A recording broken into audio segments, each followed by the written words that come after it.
perseguição que durou mais de 2 horas na zona leste de São Paulo. Mas passei na televisão com 2 minas na garupa. Saiu até no jornal, o que eu faço é grau de rua.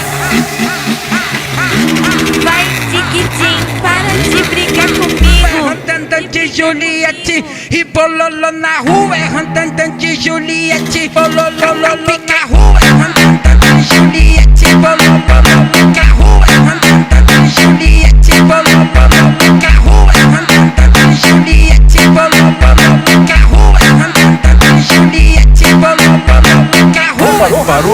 Parou? Ou não? Fugiu de novo, Marcos Leandro? Tá lá na frente já. Bololô na rua.